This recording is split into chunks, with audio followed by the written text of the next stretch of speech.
Maharashtra live मधून 12 ज्योतिर्लिंगांपैकी एक असलेलं पुण्यातलं भीमाशंकर मंदिर गेल्या अडीच महिन्यांपासून दुरुस्तीसाठी बंद ठेवण्यात आलंय आणि त्यामुळे सामान्यांना दर्शन घेता येत नाहीये। अशातच भाजपचे खासदार डॉक्टर निशिकांत दुबे यांच्यासाठी मात्र हे मंदिर खुलं करण्यात आल्यानं नवा वाद पेटलाय। डॉक्टर निशिकांत दुबे हे झारखंडच्या गोड्डा मतदारसंघातून खासदार आहेत। काल हेलिकॉप्टरनं ते भीमाशंकर येथे आले होते। यावेळी विशेष परवानगी देऊन त्यांना मंदिरात दर्शन देण्यात आले आणि त्यामुळे राजकीय नेत्यांसाठी मंदिर खुलं आणि 2.5 महिन्यांपासून सर्वसामान्यांसाठी मात्र बंद का, असा प्रश्न आता उपस्थित केला जातोय। दिवंगत उपमुख्यमंत्री अजित पवार यांच्या बारामतीतील विमान दुर्घटनेला 1.5 महिना पूर्ण झालाय, मात्र अद्यापही सीआयडीच्या तपासात काहीही उघड झालं नसल्याचा आरोप राष्ट्रवादीचे आमदार अमोल मिटकर यांनी केलाय। ब्लॅक बॉक्सचा डेटा सार्वजनिक करण्यासंदर्भात मंत्री मुरलीधर मोहोळ यांनी दिलेला शब्द अजूनही पूर्ण झालेला नाहीये।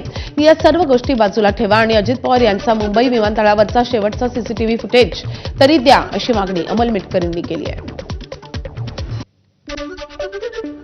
पोलीस स्टेशनमध्ये कुठेही महाराष्ट्रात तक्रारी दिल्या गेल्या पण एफआयआर झालेला नाही। अद्यापही ब्लॅक बॉक्सचा डेटा हा सार्वजनिक करण्यासंदर्भात मुरलीधर अण्णा मोहोळ यांनी दिलेला शब्द पूर्ण झालेला नाही आणि अद्यापही दोन्ही सभागृहामध्ये चर्चा सुद्धा झाली नाही। आमचं म्हणणं आहे ह्या सर्व गोष्टी बाजूला ठेवल्या गेल्या तरी चालेल, पण अजितदादा VSR व्हेंचरमध्ये प्रवास करताना ज्यावेळेस घरून निघाले ते देवगिरी ते विमानतळ म्हणजे कलिना गेट नंबर 8 आणि तिथून विमानात बसण्यापर्यंतचा सीसीटीव्ही फुटेज तरी द्या, महाराष्ट्राला कळू द्या। सपाचे आमदार अबू आझमी यांनी आयोजित केलेल्या इफ्तार पार्टीला खासदार संजय राऊतांनी हजेरी लावली आहे। या इफ्तार पार्टीत सपाचे नेते अखिलेश यादव उपस्थित होते। खासदार संजय राऊतांनी अखिलेश यादव यांची भेट घेत त्यांच्याशी संवाद साधलाय। संजय राऊतांनी या पार्टीला हजेरी लावल्यानं राजकीय वर्तुळात याची चांगली चर्चा रंगतीये।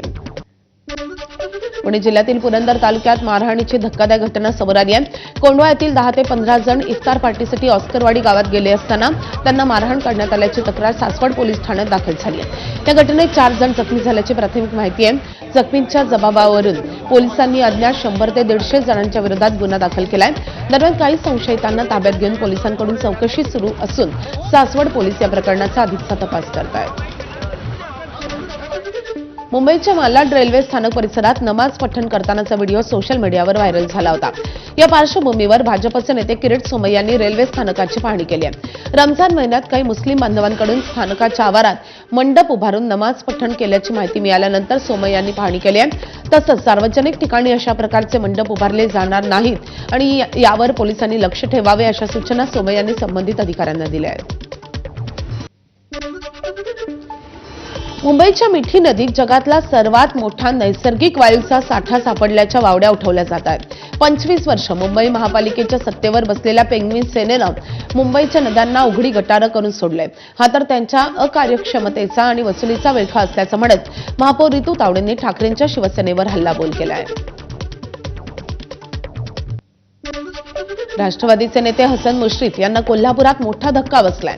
हसन मुश्रीफ यांचे खंदे समर्थक आणि कोल्हापूर कृषी उत्पन्न बाजार समितीचे चेअरमन सूर्यकांत पाटील यांनी राजकीय संन्यास घेतलाय। बाजार समितीतील कामाबाबत चुकीची माहिती नेत्यांना दिल्याचा आरोप सूर्यकांत पाटील यांनी केलाय। राष्ट्रवादी पक्ष आणि सर्व पदांचा सूर्यकांत पाटील राजीनामा देणार आहेत। ह्या सगळ्या गोष्टी मला सहन होण्याच्या पलीकडच्या आहेत, म्हणून मी राजकीय संन्यास घेतोय आणि मी माझ्या घरात बसतो। मी माझ्या गावामध्ये सेवा संस्थेचा चेअरमन आहे, त्याचा राजीनामा देणार आहे। मी मार्केट कमिटीचा राजीनामा देणार आहे। मी संताजी घोरपडे कारखान्यात आहे, तिथनं पण मला मुक्त करा म्हणून सांगणार आहे। ज्या दिवशी अजितदादा गेलेत त्या दिवशी आपलं सर्वस्व सगळं संपलं। राज्यातील मागासवर्गीय विद्यार्थ्यांसाठी एक महत्त्वाचा निर्णय घेण्यात आलाय। गेल्या 19 वर्षांपासून प्रलंबित असलेल्या शिष्यवृत्तीच्या रकमेत वाढ करण्याचा निर्णय राज्य सरकारनं घेतलाय। सामाजिक न्यायमंत्री संजय शिरसाट यांनी विधान परिषदेत ही घोषणा केली आहे। 2007 नंतर महागाई वाढली असतानाही शिष्यवृत्ती वाढवण्यात आली नव्हती। ही बाब लक्षात घेऊन सरकारनं शिष्यवृत्ती वाढवण्यासंदर्भात प्रक्रिया सुरू केली असल्याची माहिती संजय शिरसाटांनी दिली आहे। दरम्यान कोणत्याही आर्थिक तरतूद करण्यासाठी वित्त विभागाची मंजुरी आवश्यक असते, त्यामुळे येत्या सोमवारी किंवा मंगळवारी कॅबिनेटच्या बैठकीत तातडीनं निर्णय घेण्यात येईल, असं आश्वासनही संजय शिरसाट यांनी दिलं आहे। अनुसूचित जातीच्या विद्यार्थ्यांना सावित्रीबाई फुले शिष्यवृत्ती या योजनेअंतर्गत 5वी ते 7वीच्या मध्ये शिकणाऱ्या विद्यार्थ्यांना आपण किती देतो तर 60 रुपये देतो. हे काहीच नाहीये. याची कल्पना डिपार्टमेंटला आहे, म्हणून आम्ही त्याची जी काही शिफारस केलेली की ते 60 रुपयावरून ते 250 रुपये झाली पाहिजे. आणि इयत्ता 8वी ते 10वी मध्ये शिकणाऱ्या विद्यार्थ्यांना 100 रुपये आहे. आणि हा इतकी तुटपुंजी आपण शिष्यवृत्ती जे देतोय हा तो काळ गेलेला आहे. आताची असलेली सर्व परिस्थिती पाहता त्यांना सुद्धा आपण 400 रुपयाची वाढ करण्याचा आपला प्रस्तावित केलेला आहे. या अधिवेशनाच्या काळामध्येच आम्ही हा प्रस्ताव मंजूर करायचा प्रयत्न करतोय, कारण की असे एखादा जर आर्थिक वाढ जेव्हा करायची असते त्या टायमाला याची कॅबिनेटकडे मंजुरी सुद्धा घ्यावी लागते. म्हणून येत्या सोमवारी किंवा मंगळवारी बैठक घेऊन तातडीने याच्यावर निर्णय घेण्यात येईल. ग्रामीण भागात प्रत्येक घरापर्यंत सुरक्षित पिण्याचं पाणी पोहोचवण्यासाठी केंद्र सरकारनं खास जलजीवन मिशन सुरू केलंय. त्यासाठी केंद्र आणि राज्य सरकारचे हजारो कोटी रुपये देखील खर्च होत आहेत. मात्र भ्रष्ट व्यवस्था आणि निकृष्ट कामामुळे राज्यात अनेक गावं आणि वस्त्या अशा आहेत जिथे योजना राबवल्यानंतर अवघ्या काही दिवसातच नळ कोरडे ठाक पडलेत. वर्धा जिल्ह्यातल्या हिंगणघाट तालुक्यातल्या कोढली बेड्या यामध्ये पाणी पुरवठा योजनेत असंच काही घडतंय. जलजीवन मिशन अंतर्गत कोल्ही गावात तसंच जवळपासच्या पारधी वस्तीत नळ योजना राबवण्यात आली. मात्र एका महिन्यापेक्षा कमी कालावधीत नळातून पाणी येणं बंद झालं आणि त्यानंतर गेले 1.5 वर्ष नळ योजना पूर्णपणे ठप्प झाली आणि त्यामुळे काही दिवस झालेला पाणी पुरवठा विकासाची धुळफेक होती की काय असा प्रश्न आता गावकऱ्यांच्या मनात निर्माण झालाय. धनगर आंदोलक दीपक बोराडे यांच्या नेतृत्वात धनगर बांधव मोर्चा काढणार आहेत. जालन्याच्या अंबड चौफुली येथून हे धनगर बांधव मोठ्या संख्येनं धनगर आरक्षणाच्या मागणीसाठी मुंबईत येऊन धडकतील. अहिल्यानगर जिल्हा परिषदेनं 2026-27 या वर्षासाठी तब्बल 59 कोटी 55 लाख रुपयांचा वार्षिक अंदाजपत्रक जाहीर केलंय. जिल्हा परिषदेचं स्वतःचं उत्पन्न आणि प्रत्येक विभागाच्या खर्चाचा मेळ घालणारं हे अंदाजपत्रक असल्याची माहिती आहे.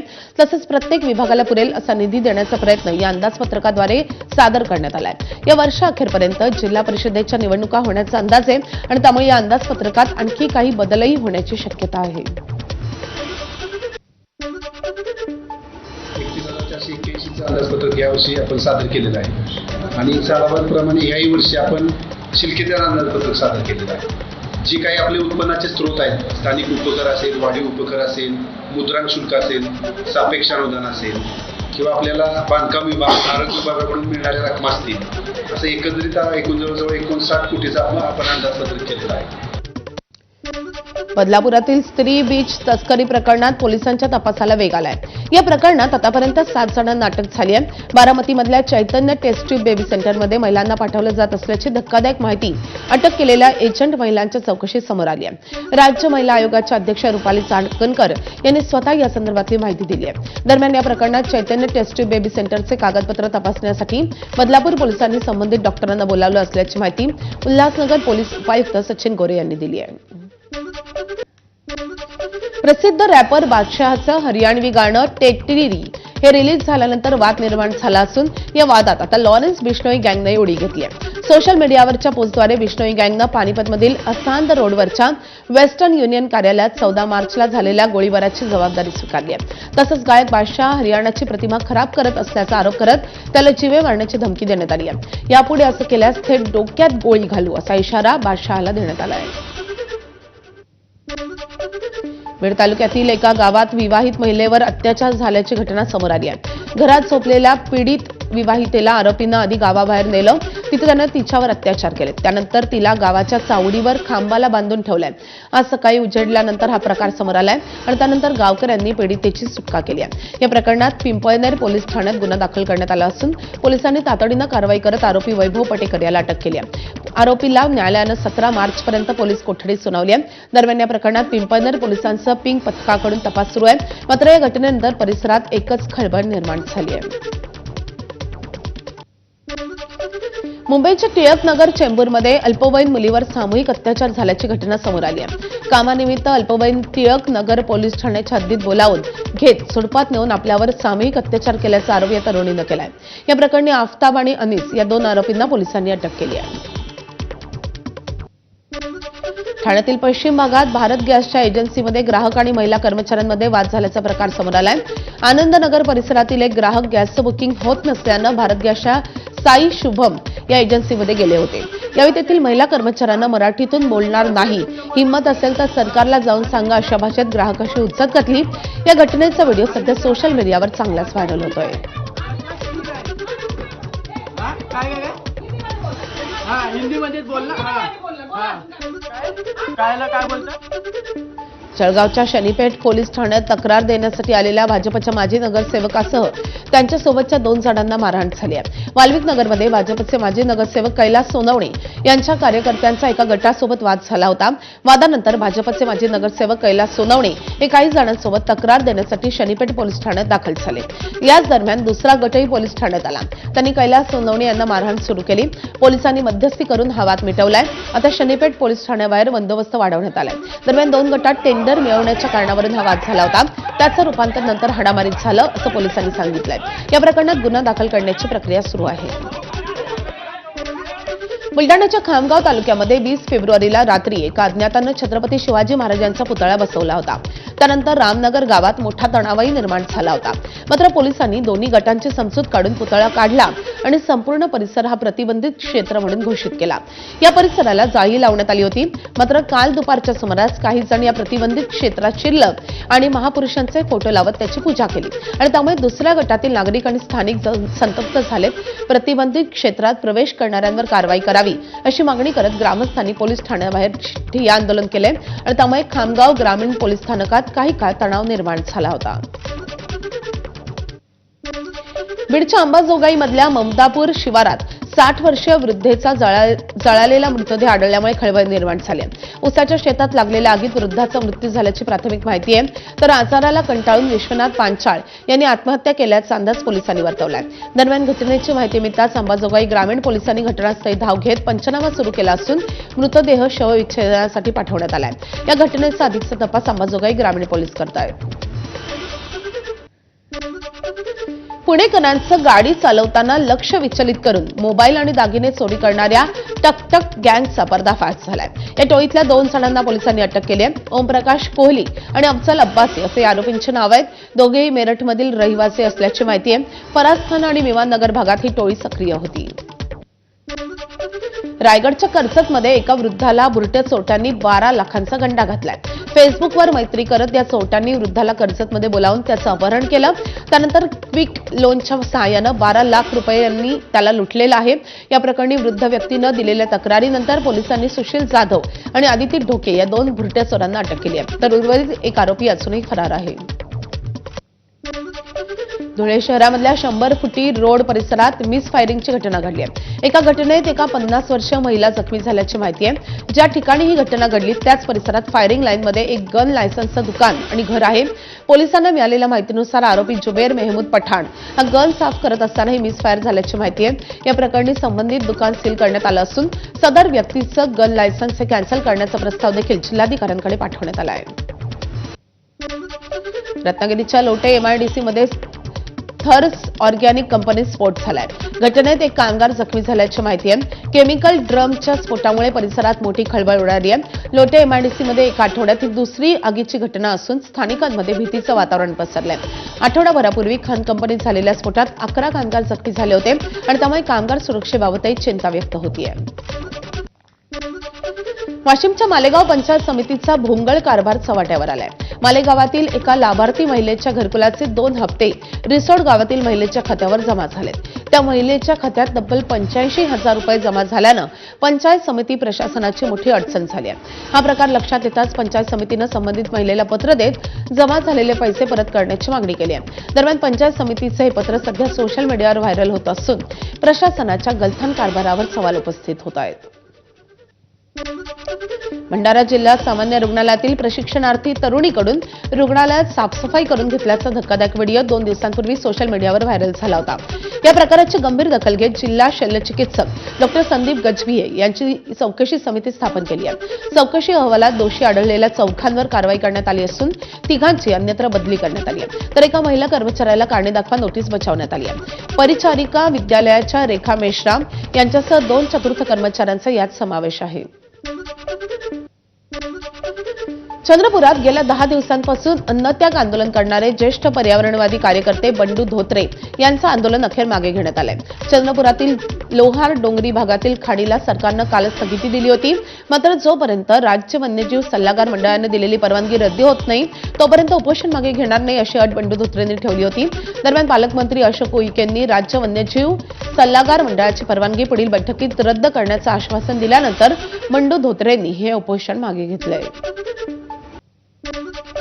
राज्यातील गड किल्ल्यांचं संवर्धन व्हावं आणि या संवर्धनासाठी गडकोट विकास महामंडळाची स्थापना व्हावी या मागण्यांसाठी तुळजापूर शहरात जागर प्रतिष्ठानच्या वतीनं उपोषण सुरू आहे. या उपोषणाला पाठिंबा म्हणून बीडच्या गेवराई माजलगाव राष्ट्रीय महामार्गावर जागर प्रतिष्ठानच्या वतीनं टायर पेटवून घोषणाबाजी करण्यात आली आहे. यावेळी जागर प्रतिष्ठानचे पदाधिकारी आणि कार्यकर्ते मोठ्या संख्येनं उपस्थित होते.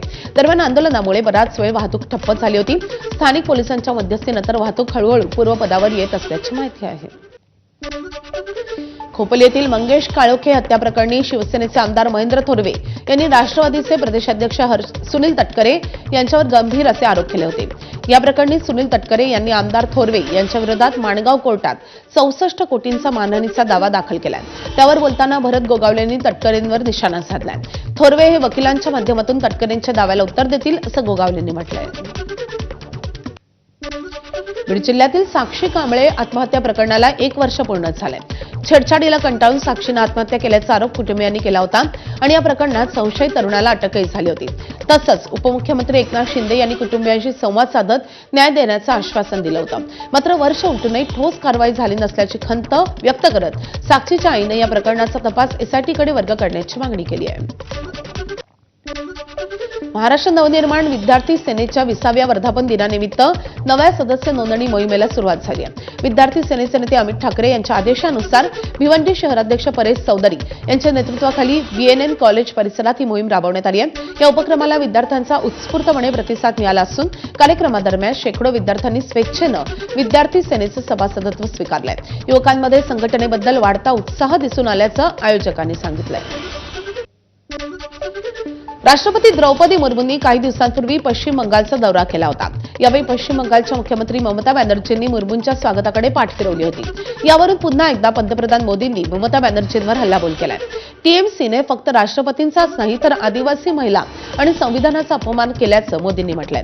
कोलकात्यामध्ये परिवर्तन संकल्प यात्रेदरम्यान मोदी बोलत होते. सीबीआयकडून अनिल अंबानी यांच्या मुलाची चौकशी करण्यात आली आहे. रिलायन्स होम फायनान्स संबंधित कथित घोटाळ्याप्रकरणी जय अनमोल अंबानी यांची 5 तास सीबीआय चौकशी झाली आहे. रिलायन्स होम फायनान्स कंपनीने युनियन बँकेकडून घेतलेल्या कर्ज प्रकरणी ही चौकशी करण्यात आली आहे.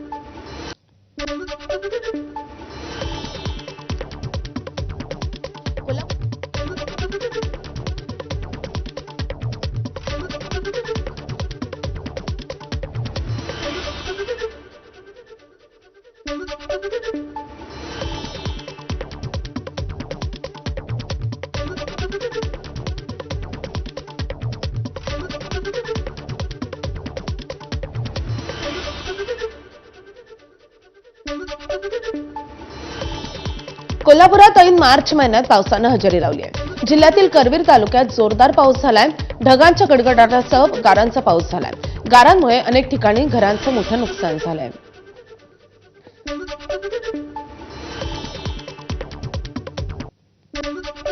कोल्हापूर जिल्ह्यातील कापसी खोऱ्यात सोसाट्याच्या वाऱ्यासह जोरदार पाऊस पडलाय.